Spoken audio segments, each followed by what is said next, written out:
Buongiorno tutti quanti, sono Dan Scheider, benvenuti a lezione 25 di Italian for Beginners. La lezione di oggi sarà piuttosto breve. Parliamo di solo due parole, questo e quello.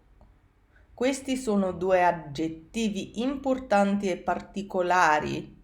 In generale, questo si riferisce ad una cosa vicina a chi parla, mentre quello si riferisce ad una cosa più lontana. Ascoltate il dialoghetto a pagina 75 per vedere l'uso di questi aggettivi. Notate che cadono prima dei nomi che modificano. Mirella, quale compri? Questo golf rosso o quella maglietta blu? Sara, compro quel golf rosso. E tu? Cosa compri? Quel golf giallo è molto bello, ma è bella anche questa maglietta grigia. Mirella, non lo so, tutte e due sono belli. So these are the adjectives, questo e quello, that we're interested in this particular section. They can also be pronouns, but we'll discuss that in a couple slides.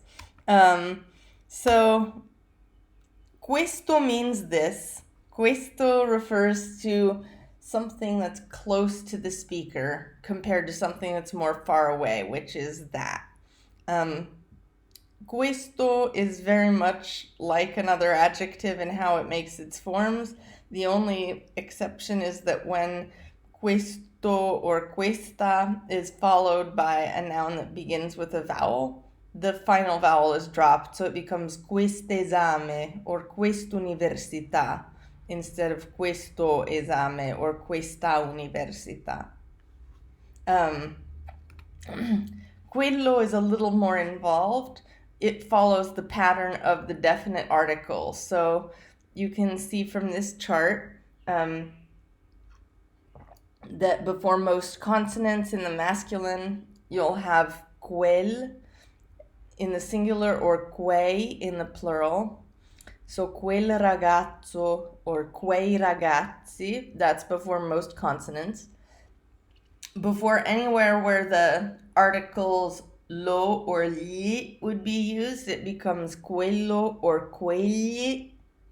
So quello zio, quegli zii. And then same with the ones that begin with vowels, becomes quell'esame, quegli esami.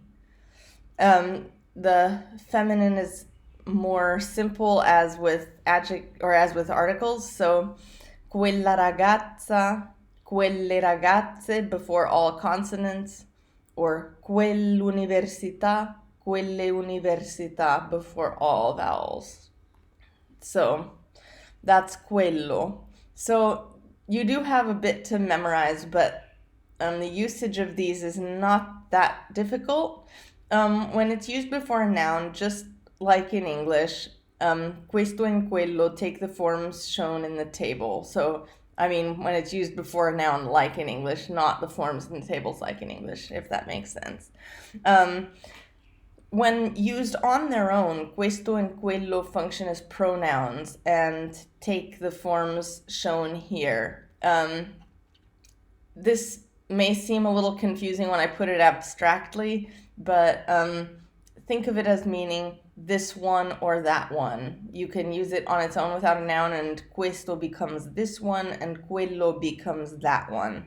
And those change in gender and number as questo, questa, questi, queste, or quello, quella, quelli, quelle. So for example, you could say, compri queste scarpe o quelle. Compro queste. Abitano in quell'edificio, non in questo. So that's a little bit of a longer sentence, so I'll explain. They live in that building, not in this one. So questo here means this one. Compri queste magliette? Non so. Questa è bella, ma quella è brutta. So, are you buying these t-shirts? I don't know. This one is nice, but that one is ugly. So that's it for this lesson.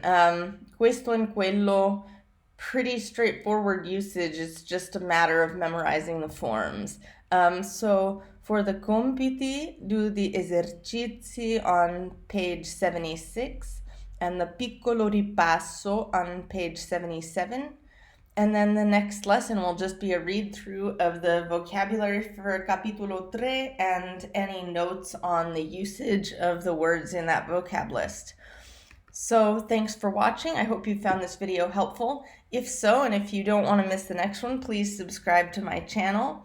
As usual, if you have questions, please leave them in the comments. And if you're a native Italian speaker and have corrections, please leave those in the comments as well.